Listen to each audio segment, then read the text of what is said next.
Hello there, my name is Heart of Oak. I am a Deltarune speedrunner and Deltarune superfan in general. I have been speedrunning this game for about 5 years now, which that was about the time of Chapter Two's release, so crazy to think that it's been 5 years, but I love this game. It's wonderful. It also has a lot of great queer characters, and I thought that would be very appropriate for this event. But I'm not alone here today because we're going to be doing a race, so I will send it to my good buddy here. Hello, my name is Woofled. I am also a Deltarune speedrunner. Been speedrunning this game since around a week after Chapter 2 launched. And this game has basically become my passion for the past almost 5 years. And one of my favorite things to do, I just love the showcase Deltarune, which is why we are playing Chapter 5 today. Yep, Chapter 5, it's the most recent chapter, came out about a couple months ago as of this submission, but we're going to be doing an any percent race, so basically we're just racing each other to beat the game as quickly as possible, which will involve some micro optimizations, some cool tricks and strategies, and it's a lot of fun. I'm really looking forward to it. Yeah. Alrighty, you ready to get started here? Yep. Alright, I'll name my save file here. Alright. Alrighty. Time's gonna start here when we hit confirm on this confirm our menu. names. Alright. Yep. And You we're wanna do the gonna do countdown? that. Yeah, I'll go ahead and do it. It's gonna start in 3, 2, 1, go.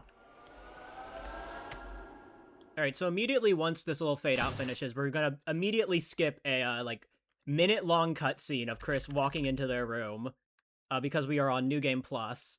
This is one of the benefits of playing on New Game Plus, alongside being able to skip the entire Light World. Yep, skips the entire Light World festival segment. It's very convenient. We're gonna turn on auto run because it's a special tool that will help us later. Yep. Oh no, my cutscene. Where'd it go? Yeah, so you might be wondering where the cutscene went. So basically, as a form of crash protection, if you, for whatever reason, you were unable to finish the cutscene that plays there, the next time you open the game will just give you the option to skip the cutscene until you fully watch it again. So we just have that pre-set up, and we just use that to skip the cutscene. Yep, it was actually added back when Chapter 3 and 4 dropped, because Chapter 3 is a very similar intro, and a lot of Linux users were experiencing problems, so Toby Fox added that crash protection in, so gotta give a big thanks to Linux players for convincing Toby to put that in, and it helps us speedrunners. Yep. While we're stuck here at the beginning with not much going on, just to explain some of the basics around this game's movement is that, unlike this game's predecessor, Undertale, we actually have a run button now. However, unlike run buttons in other games, there's actually a sort of momentum to it, where you can't just brush up against walls. If you brush up against walls, you lose all your speed immediately, and you have to build it back up, which leads to a lot of walls are our biggest optimization. enemies. Yeah. We have to avoid Also, it's the worth walls noting like the we are. Yep, we're playing on actually a modded version of Deltarune called the 30 text box per second mod. The game naturally vanilla allows you to skip through all the dialogue at 15 text boxes per second, but to make things more consistent and prevent runners from hurting their hands to manually mesh, a mod was created that allowed it to go up to 30. Yeah. Get back here. Alright, so we are playing on version 250 of the game, and in this version of the game, there was a small bug that was patched there, where we could gain movement after placing down the box, but it only saves a second and is not that big of a deal, especially when more strats were made consistent on this specific patch. Yep. Also, you might have noticed both of us there kind of moving back and forth before triggering this cutscene. I'll let Wiffle go a little bit further into the code of it all, but we're going to be oftentimes positioning our characters before cutscenes to make them have to walk less distance to their coded spot. So basically, in cutscenes, the game can handle it in two different ways. A lot of the time, it's just having a character move to a specific spot within a certain amount of time. So move to this spot in 100 frames. However, sometimes it's also just move to this spot at your walking speed. So in those instances, we like to sort of do a little movement there to get Susie and Ralsei closer, so that so that they have to walk less distance for cutscenes. Oh, I got the funny thing here, but forgot to let go of control. Oh. It's okay. Shiri semi-skip isn't real. Yeah, there's a skip here. It's very complicated. It involves basically triggering 2 fights at once. I can't really say much about the technical side of it, because it's very confusing, but all you need to know is that it allows us to get through this fight early and save about 10 seconds. Yeah, can't skip the fight fully, but we could still, like, end it earlier than we normally would.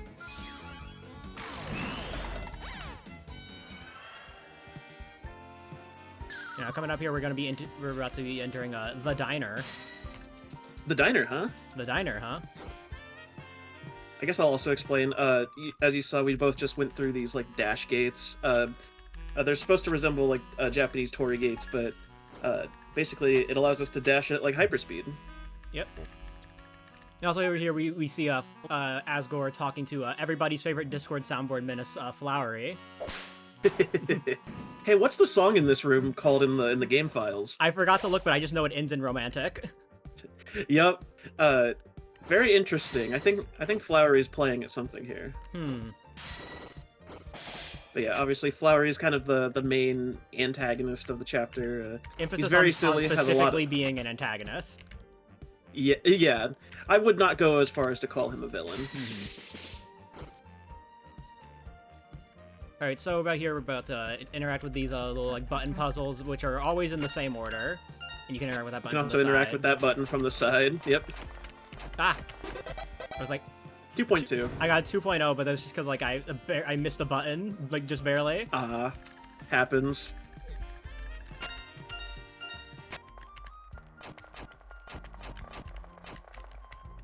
Line ourselves up here. I think I'm definitely too far down, but you are definitely too far down. I'm just not gonna get pushed out of the way, at least.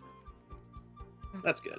We want to line up Chris with like the little bottom of that little like mail slot on the door, so that we can be as close to Ralsei as possible without actually being too close that Susie pushes us out of the way. Yeah, just some more of that like micro spacing optimizations that go into the speedruns of this game. I feel like it's definitely most prevalent in this chapter. In terms of like those types of like, I think also in terms of like those types of optimizations, well, obviously Chapter 1, but that's just because it's been around for the longest.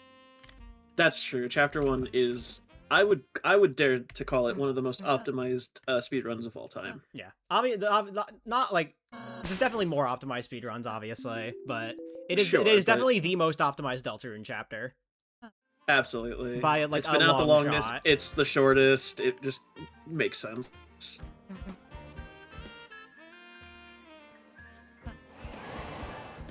Now Flowery's going to show us his epic skateboard tricks, because he can really just do it all, can't he? Yeah. A fun fact about this song is that this is actually an unused song from Chapter 1 called Thrash Rating in the files. So it was really cool to see that finally get used. That's what you love to see. As someone who likes to peruse the game's music folder. I gotta say, this game's music folder and what certain songs are named is really funny. I'd recommend it if you're on PC. It's a fun ride. Shout out to Flower Man, the final boss theme of this chapter, being the only song file name in that music folder to have proper capitalization. Yep. Only that song. Alright, so instead of going here to the right, we're just gonna go walk over to the left, you know, just for some, you know, silly fun times, you know. We're gonna pass a pink coin there, but we're not doing all bosses here, so that's not gonna be something we collect, but those are what allow you to get the secret boss of the chapter. Now this room like kind of looks like a big maze, but really all you have to do is just head up when possible and head right when possible, and you'll get there. It's actually like, a very simple logic. It's very easy for how big it is. Yes, I kept my speed. Nice. This is why we turned on auto run, by the way. We've seen it before already, but allowing you to keep speed while you're watering is only possible with auto run, and it just, especially this is the section where it just improves things the most. All right, we're coming up on a new character here. This is Aqua. She's lovely. I would protect her with my life. She's very silly, and she wants to play with us, but she doesn't quite have the same definition of play, so we're gonna battle her, and she's gonna throw knives at us. Alright, this fight, for how early in the chapter is, this fight is surprisingly difficult. It is. Especially with, like, when you have, like, default equipment like this. That's given to you at the start of every chapter. You can only take about 4 or 5 hits before death, and that can get kind of dicey. Yeah.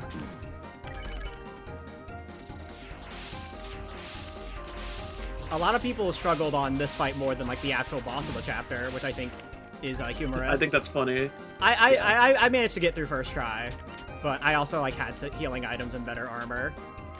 I think I did as well.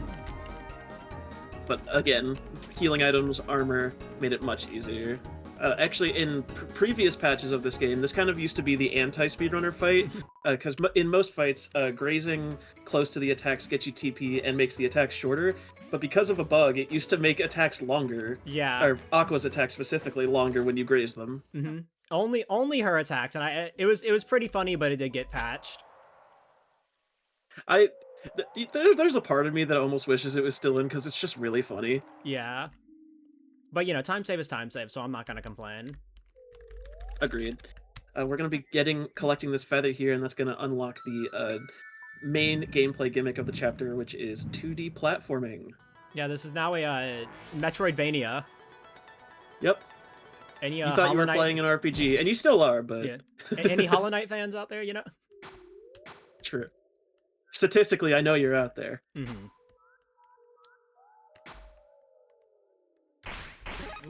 Forgot to let go. Now, platforming makes this chapter really interesting because there's a lot of like small micro optimizations. I can't speak. And we're also right here introduced to how combat works in 2D.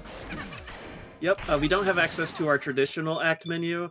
Instead, each character can press the typical menu button to do... usually it's just the same action over, and it may change at certain points, but most of the time, Chris in platforming is only to just interact with things. Susie will send out a Rude Buster attack, and Rouse will become a hook to become a platform to use for platforming challenges. The platforming itself is what makes this chapter so interesting to run, because like it's like it's almost like nothing like any other chapter. Yes, it's a lot of fun. There's a lot of small spacing things, making sure you're not jumping too high to waste time in the air, but obviously you don't want to cut it short and then, you know, fall down. It's just interesting to have this type of movement and optimization like within just an RPG. Because normally RPGs do this a lot about like, you know, like menu optimization and all that. And while that's still always a part of Deltarune, just like adding something like this and just makes it really interesting. It does. It adds a lot of spice. Okay. And see, I speedrun a platformer myself, so it was kind of nice to say, hey, now I can bring some platforming skills to a Deltarune speedrun. This game's really got it all. Yeah. So over here, we made it past the garden section, and now we're in the cliffs, and our dad just got kidnapped, so that's cool. Unfortunate. If it were me, I just simply would have not gotten kidnapped, but... Yeah, it's just as easy as that, I think. So anyways, now we're entering the cliffs, or as I like to affectionately call it, Home Depot. Shout out to you for starting that trend. A little later in this section, we're gonna have the biggest time save trick in the game called Saw, which we'll get more into that as we do it, but because we're looking to get Saw, that's why it's sometimes referred to as Home Depot. Yep. Because where else would you get a saw? Yeah. So here we have climbing here. Climbing here was very prevalent in the previous chapter, Chapter 4. And while it's still here in Chapter 5, it's nowhere near as prevalent. It's really only here in cliffs, basically. That jump is so satisfying. I barely didn't make the jump the first time. Happens. Now we're gonna meet another iconic character of the chapter, Seth. We love Seth in this house. They're wonderful. I love Seth. Anyways, now normally if you were to play this chapter like as intended, you would have to go like fight one of Seth's bullets patterns over there. However, for whatever reason, if you slash those two specific bushes and then backtrack all the way to the start of the room, a vine that's normally used as sort of like just to help you with normal backtracking just lowers itself for some reason. I don't know why. Yeah, it just becomes accessible. I wonder if it has something to do with, like, allowing players to get that pink coin that's there early, but that's still so specific. Yeah. And over Anyway, here, good we're luck on coming up on Leafling. everyone's favorite encounter skip in this chapter. Yup. Let's see.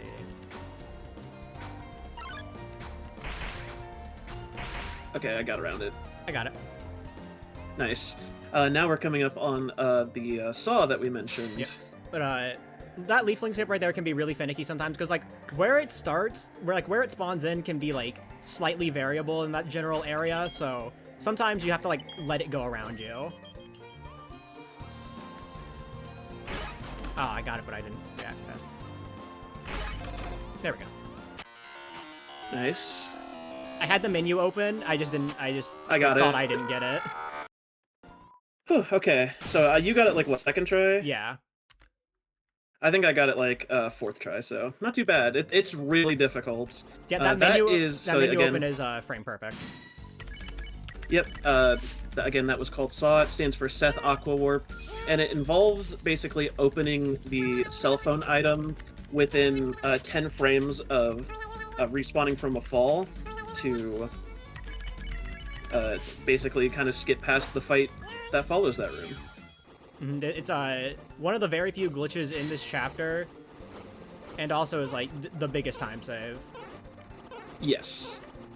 If done optimally, which it took us a little bit, but like it was still pretty good. Optimally, it saves about anywhere from 55 seconds to a minute. Yeah. Anyways, in this room, there was a really funny skip discovered by someone that where you can sort of like abuse like the act menu in some iframes or whatever to skip the room entirely. However, it's so hard that literally nobody goes for it. Oh, I fell down. Oops. I was getting fancy with it. That's all good. Not too much of a setback here.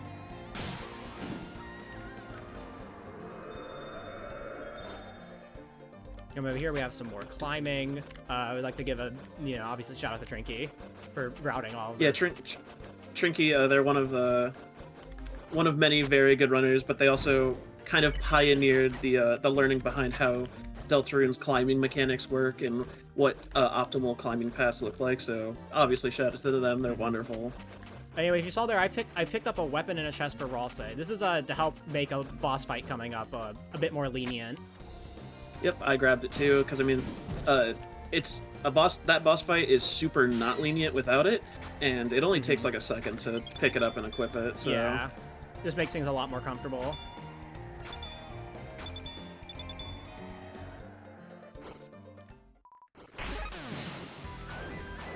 Coming up here, we're gonna come on this funny rising wind tunnel where the knives that are about to spawn in have really questionable hitboxes. you know, they're maybe the most generous hitboxes in the game. Just kind of like just pass directly through it. Yeah, no biggie. The knives are suggestions. Yeah. We're also, I'm going to steal money from Seth's wallet here, so I'm not ethical. Oh, wow. I didn't steal their money because I am ethical. Okay, but I have like 40 more flowery dollars than you, so who really won? True. Now you can buy the bromide. So anyways, come up here, we have Seth and Aqua, and we wanna fight Aqua. However, after about 5 or 6 turns, she automatically leaves the fight, so we have to deal enough damage before then. Which with our current equipment is kind of hard. We can miss 4 crits or less. 4 crits or less. And unfortunately, if you miss the crits, there is no backup. You just lose 40 seconds. Nope. Shout out to, I think it was Chistos. Someone asked, like, hey, what is the backup to missing this? And wonderful community member Chisto was just like, the backup is you just get to eat it and lose 40 seconds. Yeah, the backup is you lose 40 seconds. And that's how I know. Yup. Alright. Just one more turn. I think I'm safe. Okay, I have not missed a crit yet, and I will only got 2 turns left, Yep. so again, not an invitation, but I think I'm good. I hit like all but 1. I missed 2 crits after I said that. Okay, lock in. Ah! So funny thing about all these statues right here is that allegedly they all have the same hitbox, but I don't agree with that. I disagree. I don't care if it's technically true. This specific one that I'm coming up to and you already did, I swear it's smaller. I don't care that I've seen literal actual evidence and like seen the actual hitboxes in game. That won't stop me because I can't read. I just got a good like 2-second gold. Nice. That's what you love to see. So yeah, obviously Asgore's going to come out here and be like, "What are you doing in this dark world? It's not safe. Get out. Bergen tackle." And then he's gonna aura farm a bit, regain some of the aura he lost throughout the course of everything before this chapter. Chapter 5 did so much for his PR. Yeah. Both good and bad. Heartwarming. Perpetually divorced man has aura gain. Yeah, over here, you know, Susie's gonna be about to have her first thought, but then abandons it. The thought counter stays firmly at 0. Head empty. And of course, you know, we're going to enter back in the dark world, except, oh no, now we're trapped in jail. If only you could perpetuate the cycle of life. That's what I love about the moss in this chapter. It's literally required. You have to eat the moss. The game is really good. It's required.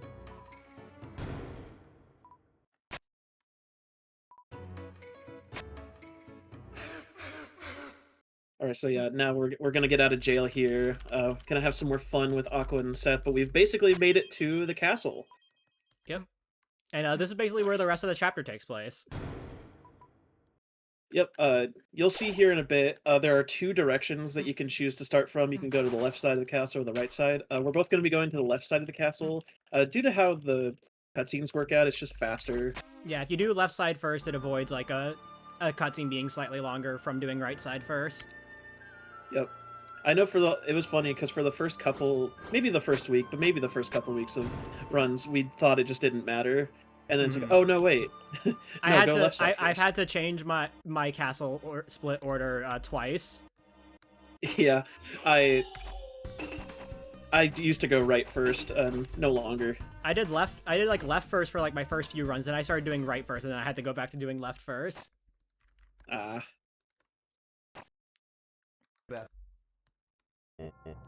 Here we're gonna have Asgore talking about stuff, you know, doing his usual vague post. Yep. Okay, good. We both got Shina Beetle skip. The skip is a lot. Is really scary. Yeah, it's a lot easier than it looks, but also a lot tighter than it may seem. I feel like that can be said about a lot of encounter skips in this chapter. They're not hard, but they make you worry. Yeah.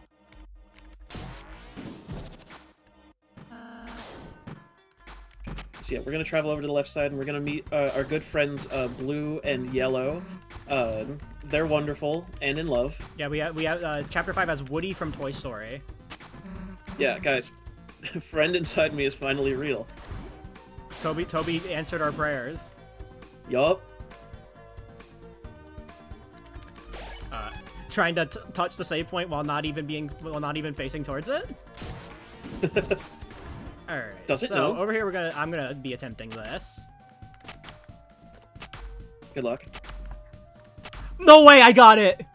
Oh my god, you got it. I got YGS for the first time ever in a run. I'll let you explain it then. So basically, normally you're supposed to like trample on those flowers there, and then the gun gets mad at you. And you have to fight it. However, the flowers are placed with just far enough gaps that you can actually jump between them. And that's actually, you actually get some special dialogue for it as well. And it skips the fight entirely. However, it is extremely precise. Yes. And you can see it's so precise that this is literally my first time getting it. Yeah. Just for reference, I am still over here fighting the gun, so... Yep, and I am leaving the room.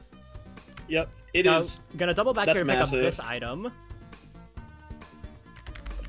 I didn't fall for it. I finally remembered where the cutscene trigger was. Nice. That item there is going to be evidence for an upcoming trial. The fun thing about the that blue ribbon we just picked up is that not many people know that you can even get that item. because So it's the kind of only one believed not that in you your can only way. get it. Yeah, you have to backtrack for it. On first playthrough, I just assumed you had to use the Integrity Act to even get the evidence in your menu, but no, actually, you don't. You just don't even need to. Yeah. I think I'm gonna go tension maxless. That's it. You will see. I picked up the tension As max there. That is an item that just immediately gives you max TP. We use it in the Flowery Fight. However, it does take time to get. So if you're also really good at that fight as well, you can also get the same amount of turns without using it, but it is extremely tight. Very tight. You say it loses like time to just getting the fight optimally, but it saves 2 seconds to not getting it but still losing a turn. Mm-hmm. So I just usually think it's worth it just because like of how hard that fight can be. I'll take any help I can get. It usually is. Yeah.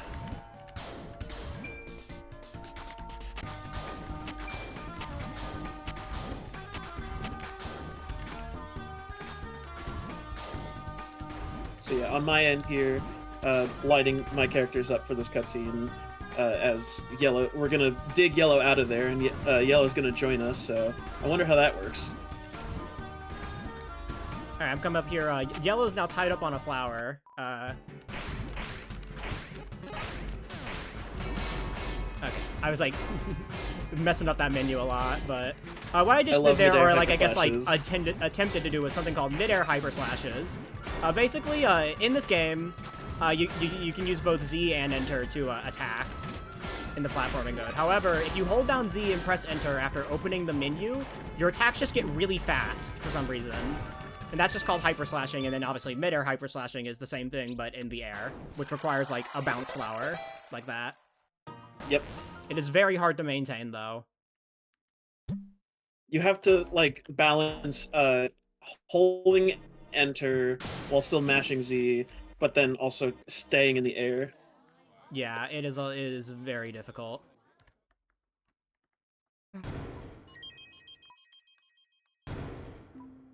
I think I just did a pretty good job of it, actually. Yeah, I usually just go for like the first set when the fight starts, and then I just go normal from there.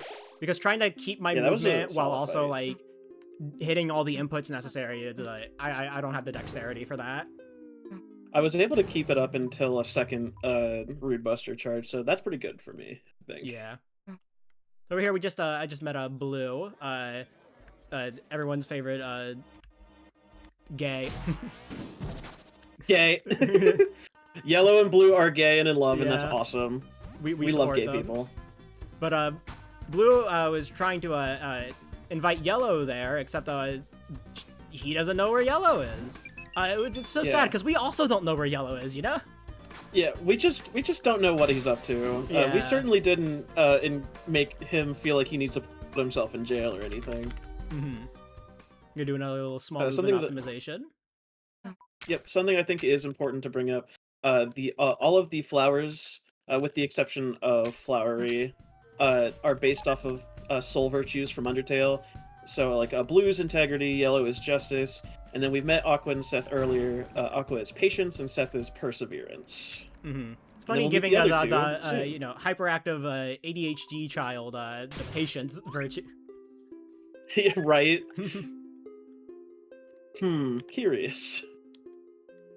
Because over here, I hit the cutscene too early. Over here, we're gonna have about to be fighting Blue and Yellow, and this is where that trial comes in that I mentioned earlier. Because they're gonna. I hope you like Ace Attorney. Yep. Capcom couldn't release Ace Attorney 7, so Toby Fox just made it himself. Is there nothing he can't do?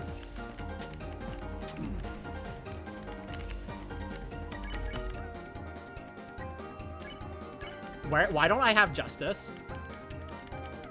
Oh, I didn't pick it up. I didn't pick it up. What did I not pick up? Oh, you forgot to pick something up. I thought I picked up the book. Huh. That's weird. Interesting. No? Oh, I would use the wrong act. Okay. That's me. Gotcha. Okay. Well, hey, now we're both in the fight. Yeah, there goes my YGS time save. Hey. I guess I didn't pick up... The Lord giveth, the Lord taketh away. I didn't know that I didn't pick up the book. I thought I picked it up. Happens to the best of them.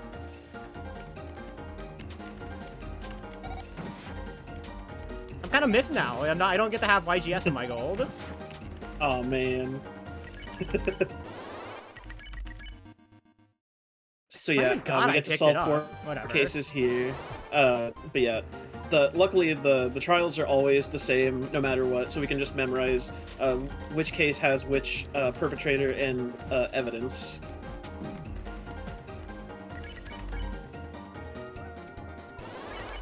I almost forgot to select Aqua first. Yeah, we're basically tied now. That's how much time I just lost, but you know. Hey, what can you do? Yeah. I found my inn. I have to menu over 1 extra slot as well. Yeah. So fun fact about the end of that fight. For some reason, when you're selecting the perpetrator, that menu wraps. So if you're all the way on the left, you can hit left. It takes you all the way to the right.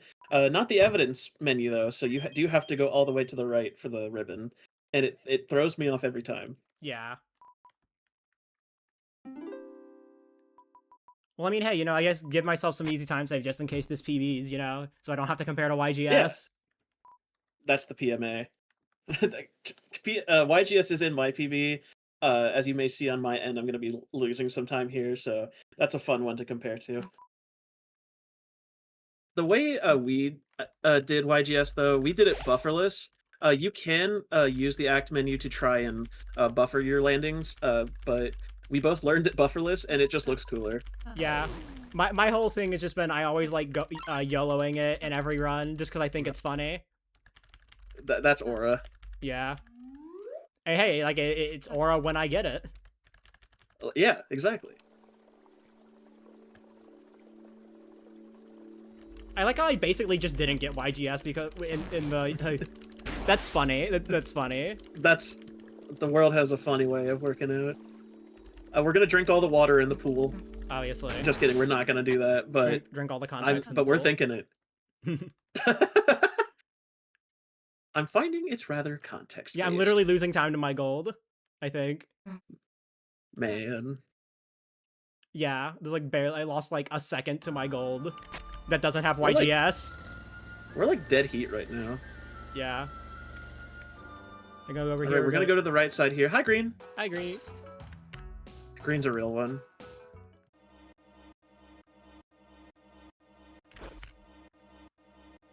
Right, we're gonna be coming up on an encounter skip here. It looks scary. This encounter skip looks scary, but it's a lot easier than it is. It depends on when you go up, not like other stuff. Yeah. We want the terracotta there to notice us as late as possible, so we go up as late as we can. Yeah, as long as you're late enough, you can. It almost feels like you can go right up to it, and it still won't even get you. Yeah. There we go, just be doing the right side of the castle has some really fun platforming we're gonna see here in a bit. But first, it's time for Asgore to do some more vague posting. I'm looking at your virtual camera. Like, we are neck and neck. Oh, absolutely. I think obviously there might be like certain amounts of delay and stuff, but it looks like you're like basically ever so slightly ahead. Yep. Which honestly, I'm happy with that. Yeah. You know, I guess I'll take some time here to go into Asgore's kind of prerogative in Deltarune's story. So obviously he's Chris's dad, and he used to be the chief of police for Hometown. Also, shout out to these papers having the world's biggest hitbox for no reason. Yeah, it makes no sense. But he got fired from his job of chief of police after the mayor's daughter December holiday disappeared. Okay. What happened to you? I didn't jump. I didn't jump high enough. Okay. I got stuck. I got stuck. Then there was like Oh,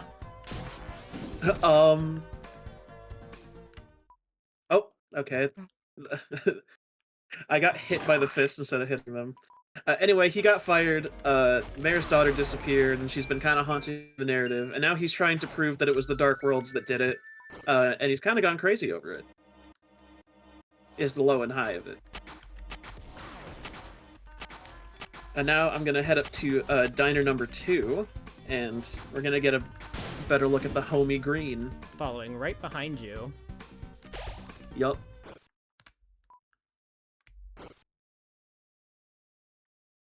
So yeah, on this side, we're going to be dealing a lot with orange and green. Orange is kind of behind the wall, that like shadow puppet, and she is the virtue of bravery. Green is the virtue of kindness, and as you can see, green's charging up their ultimate attack. Oh god, Green is a homie.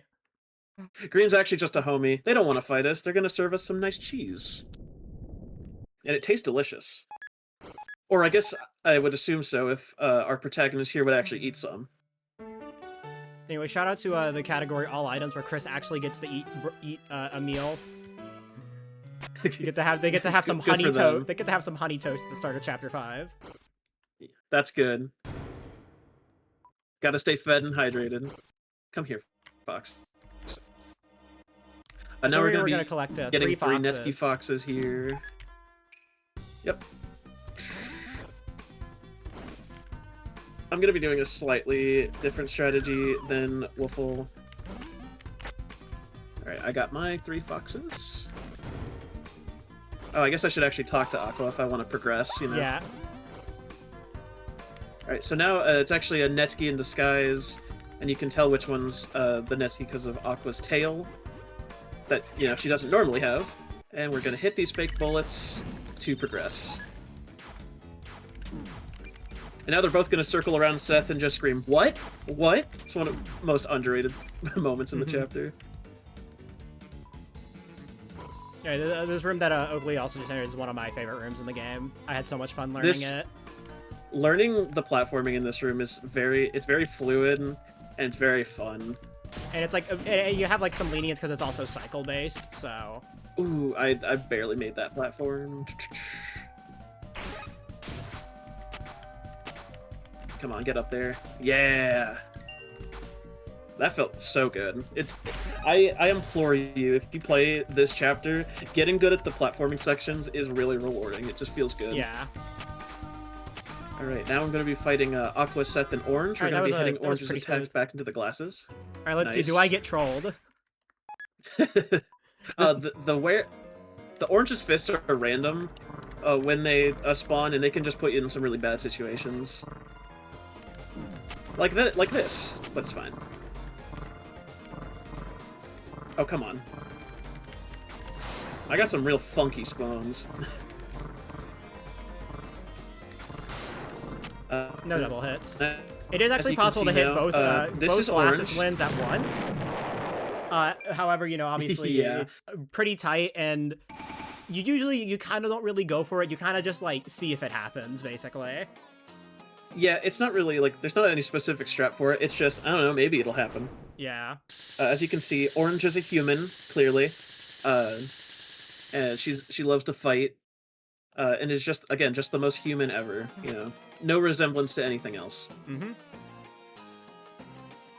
Anyways, Ralsei has also entered his hater arc, so... Ralsei and Orange just have this beef going on, and it's mostly perpetuated by Ralsei, and it's just really strange. But also funny. It is very funny.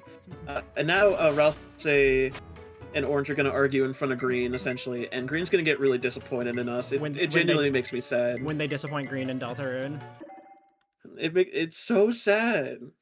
Now they're going to fight us. We're going to be going for different strategies here. I'm going to go for the main one. I believe you're going for the more consistent strategy. Yeah. Well, consistent if the RNG turn cooperates. I've never seen it not. You know. This is the most RNG intensive one in the game. Or, not in the game, but the chapter. Oh, I missed a food. I'm going to be taking an extra turn. I mean, I'd argue in terms of, like, time impact, definitely also in the game. No, that's fair. Yeah, I didn't think so.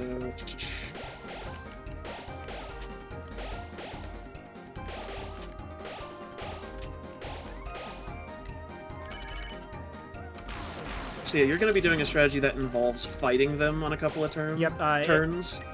Once you like deal a certain amount of damage, Green will heal Orange, and that skips the attack. I like that I got good candy RNG when I didn't even need it because I'd already taken an extra turn. Oh wow, it's crazy how in Green actually gives you candy. You don't lose a turn. Kind of crazy how that works. But thank God I've never seen that happen to anyone, especially not a buddy of mine that's here. Now, obviously, the way I did Nah, it is slower than just, like, getting it optimally. However, it does make that second cycle a lot more consistent. Yeah, so because I took an extra turn, you actually do save a little bit of time on me in this fight, because I went for the optimal strats and didn't get it. The thing about that second cycle is that if you miss one piece of food, you just don't get it. You just lose a turn. You have to be perfect on getting the food, and even then, with like grazing the fireballs and just the amount of food that they give you, it can still be RNG. Yeah. It's like the second cycle is mostly consistent. If you can always hit the food. It's the third cycle with those candies. That is the one that is just purely RNG. Yup. You cannot do anything about it.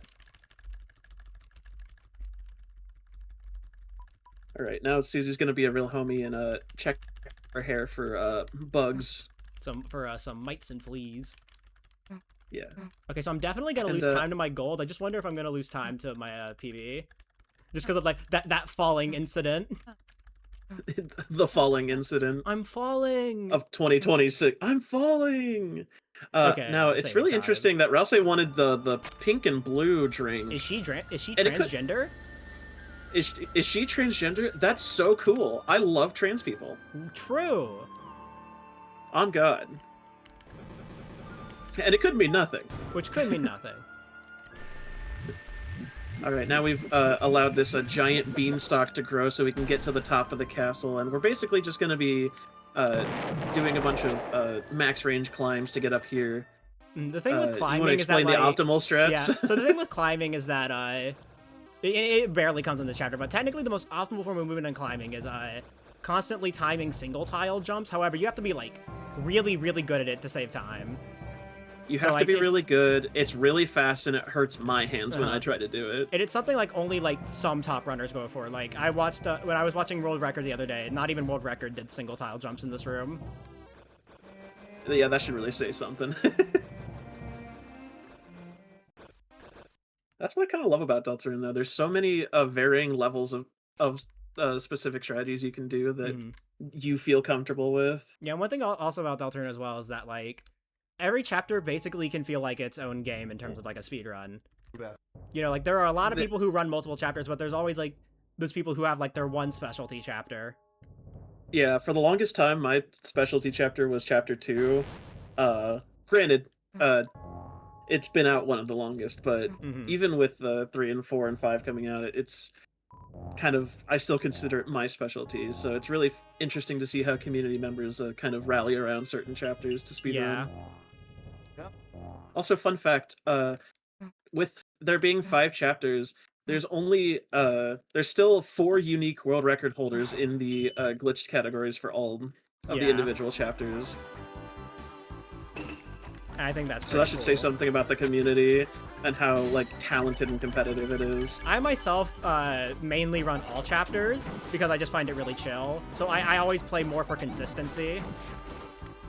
That's so fair. Because you know when you're doing like a 4 hour fun. When you're doing a 4-hour long speedrun, you obviously don't want to play risky all the time. Yeah, there are certain strats you might do in a single chapter speedrun that, let's say you get to chapter 4 or something in an all chapter speedrun, you've already spent 2.5 hours. You might alter your strategy a bit to be safe. Yeah. Oh, I fell. There we go. Now's my chance. Now's your chance to be a big shot. Wrong chapter. Oh, my bad. Sorry, I got chapter 2 on the brain. Yeah, so now we're pretty even here.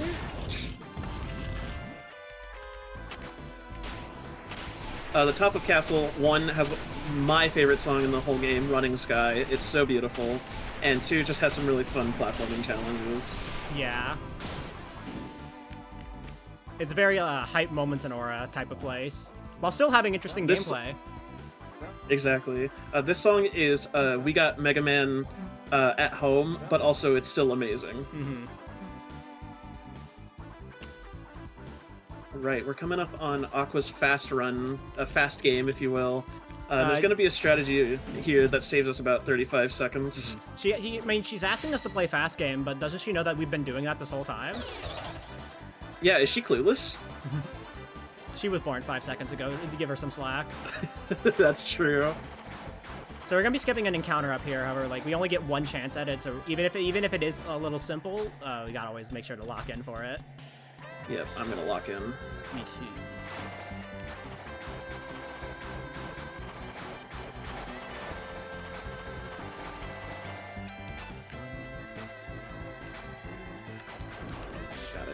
Got it.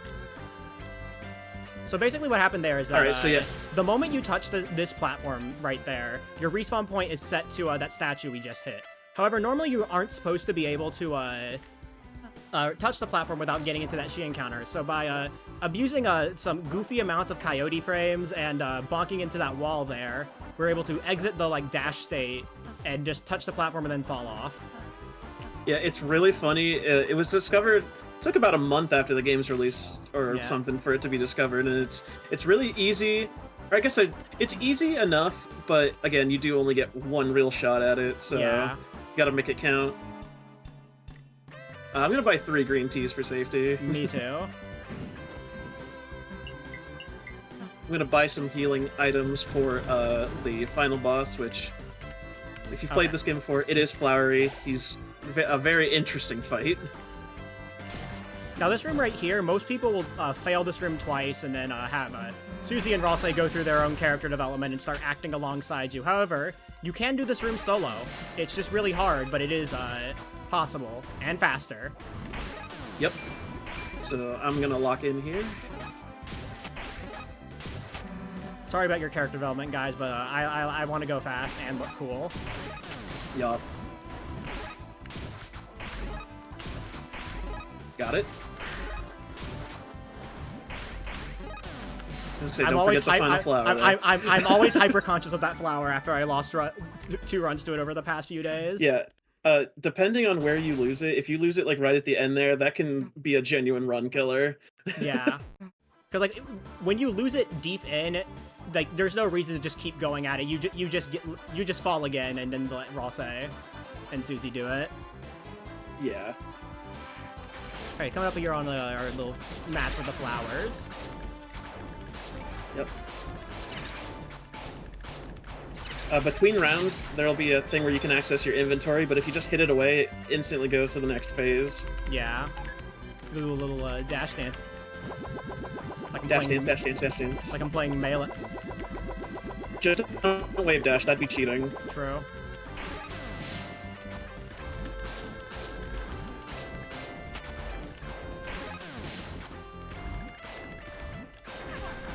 Now we're gonna have the final one here. I always get paranoid that I'm gonna miss the one cycle on that hat, even though it's easy.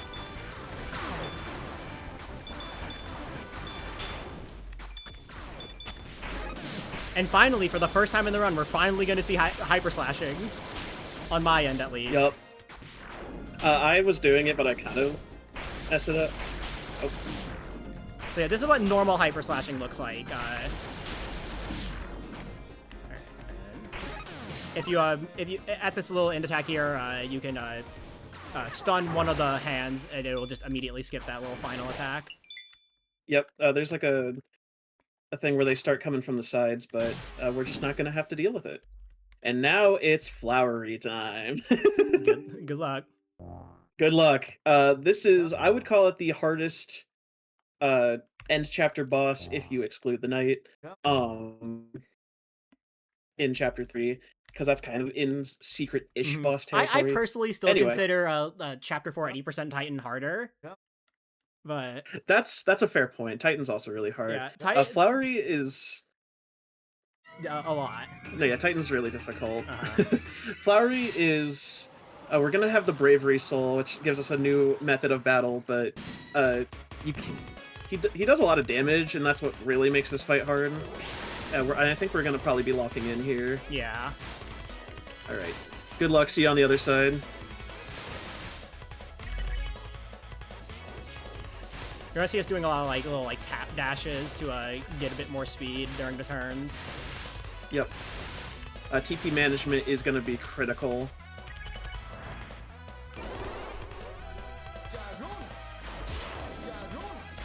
The closer you parry to a Flowery's Geronas, the more TP you get. Yep.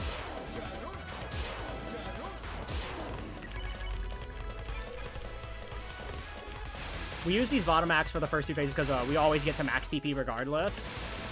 So Yes. it's just easier to just do the one that has less menus.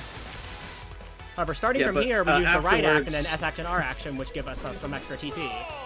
It just makes TP management possible. It is hypothetically possible to do it with just the group acts, but it's very tight. Hypothetical is very different from practical, though. I mean, like, I was able to somewhat get it in an ACMR glitch to run. That's miraculous, especially in an all chapters Like, run. I ended up losing, like, still losing some turns at the end, but I was able to keep it up for a lot of the fight. Wonderful. Oh, I just forgot to act. Oh. Okay. Okay, I'm on the hard turn. Okay.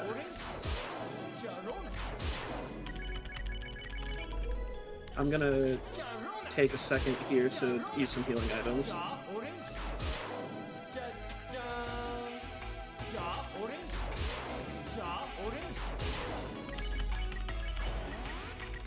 Oh my god.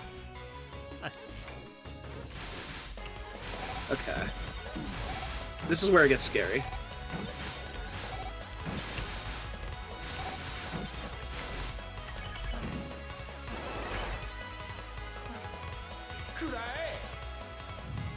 Have one my final little Ace Attorney segment. Nice.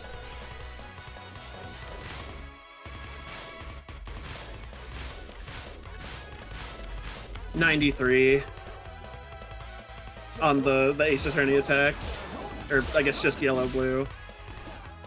Oh, yeah, so if you get hit at the end of that little final Girona attack right there, it does skip the animation afterwards for the, like, one more for the fans. Yep. And we have It's just a one nice final time little save. climbing section here where we are absolutely cracked on speed for some reason. Yep. We're so brave is why. They are brave for an amazing reason. All right, and that is a 10 turn for me. Nice. That was however many turns I did kind of struggle, but we both made it through. It is looking pretty good for you here. Yeah. This is gonna be a really funny PB with because of YGS. Yeah. YGS-ent. Schrodinger's YGS. So we have our last Girona here, where we just have to hit Flowery a few times. You can't even die at this point in the fight. For some reason I thought you could die. Does it just leave you at 1 HP? Yeah. Okay. I think it just Cool. automatically initiates the final strike. That check.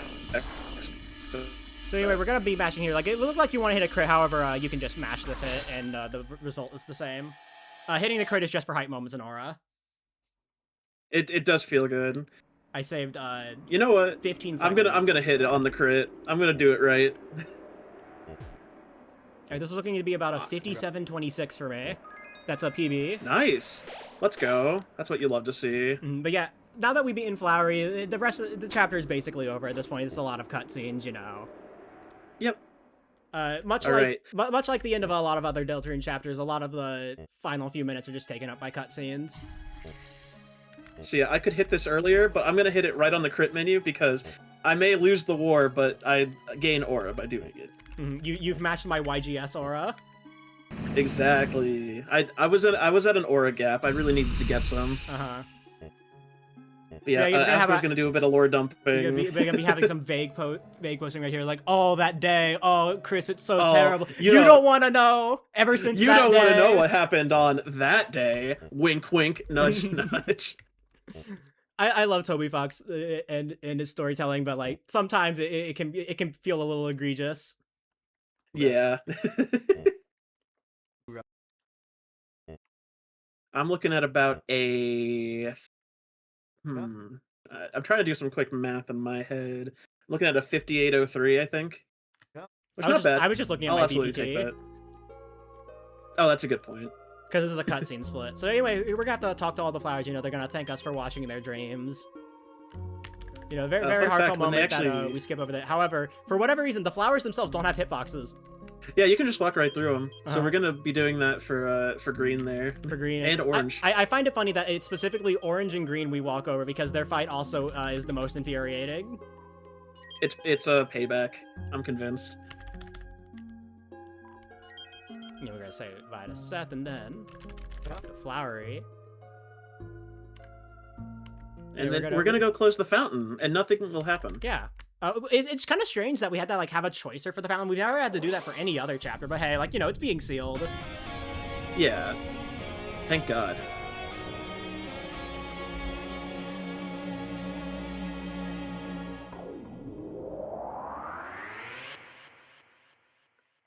Oh, but then the Roaring Knight comes in with the frame perfect fountain open. Just a troll Frame us some perfect more. tech.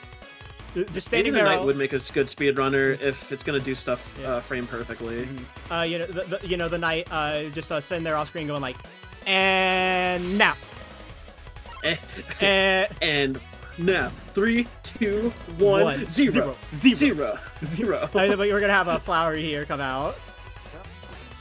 Hi, Floridans. Floridan will not be the final boss of Chapter 5. And that's why it could be better. It's not perfect, you know. If only Floridan was You know, the Knight's final gonna boss. engage in some more hype moments in Aura. But you know, nothing is stronger than a Flower's Dream. Well, That is what we about like to that. call lying. This is because Flowery is an evil liar. Yeah, you know, Flowery is he'll be over here dying like, oh man. I'll say, why are you missing your heals? Like, I could see that smirk, Britt. Oh, you trying not to laugh? Oh no! Oh, Flowery's dying. Oh no! Oh guys, I can't heal him. Well, I've been antagonized by Flowery this whole chapter, but I promise I'm really trying to heal him, guys. But yeah. A lot of stuff happens at the end of this chapter. About to enter Light World, we have some Light World gameplay where we have to briefly, for about 20 or so seconds, destroy our hands. Yep. So this is actually the reason we play in Japanese specifically for this chapter. The text will progress like 20 seconds faster, and it cannot be automatically like skipped by just holding the wrist protector button. Like we do for all the other text in the game. You have to mash it. Yeah, unlike other unskippable text in this game, not even holding down the wrist protector will actually like auto progress the text once it finishes scrolling. We have to manually mash this. And if you wanted to do this, but for an entire category, check out Chapter 5 Weird Route. There's a reason the Weird Route of Chapter 5 is a category extension. It's basically, what if for about 7 minutes I just wanted to give myself carpal tunnel? Yeah, it's like you play, like, you do a bit of movement for like 2 minutes, and then you mash for 5 minutes. Yeah. Fun fact, you were in Call with Me when I did one attempt of it, and by the end I was like actually you were screaming in pain. I wouldn't listen. I love this game. It's got so many wonderful categories. That's not one I would recommend, but anyway, we have the option to have the option to either walk home with Susie or not. If you choose not to walk home with Susie, Chris gets a little angry and then puts us in a balloon and walks with Susie anyway. That is 20 seconds slower. Which is funny because for the first week of runs, people thought it was faster. And I ended up being the person who, I guess, unintentionally timed it. Because I did the cutscene walk. Yeah, I did the cutscene walk in my very first run, and then did the manual walk on my second run. As like just sort of a way of seeing like, oh, I don't know which one is faster.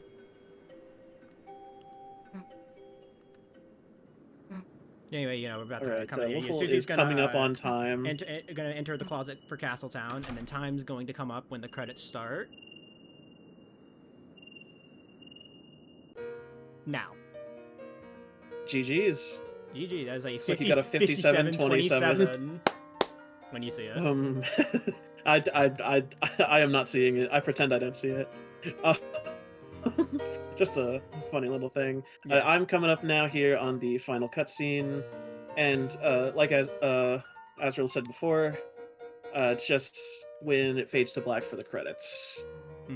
It's like it's funny. It's funny. It's like literally a hard cut to the credits.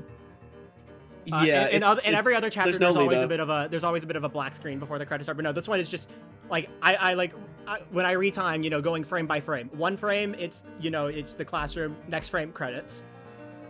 Yep. I'm gonna end up with a 58.02. So hey, it was a pretty good race. Yeah. I had some struggles myself in Flowery, but that's just Mhm. how it goes sometimes. And Yeah. thank you for doing this race with me. Yeah. Yeah, a lot of fun. Yep. Uh, I guess I'll take while the credits are rolling on my end here. Uh, I'm Heart of Oak. As mentioned, I love this game. It's possibly my favorite game of all time, and uh, I'm happy to be able to showcase the newest chapter, one of my favorite chapters already, and do it with one of my best friends here. I stream on Twitch every so often. You can find me at Heart of Oak Live, at Heart 2_of 2_oak on Twitter. Uh, and you'll see me posting Deltarune and Klonoa content often. So that's kind of my gist. I also want to give a shout out to the greater Deltarune speedrun community, Fast Little Boys, as it's known. So many wonderful people. This game is awesome, and I'll hand it over to you. Yeah. I'm Woofle. I stream somewhat more consistently. Over on my channel, Woofle Day on basically every other platform. I stream a lot of all chapters, so if you like, just chill places, you can hang out in my stream, I guess. And yeah, Absolutely. thank you for taking the time to have me over the race, and yeah. Yeah. Have a good one, whoever may be watching this, and this has been Deltarune Chapter 5. Thank you.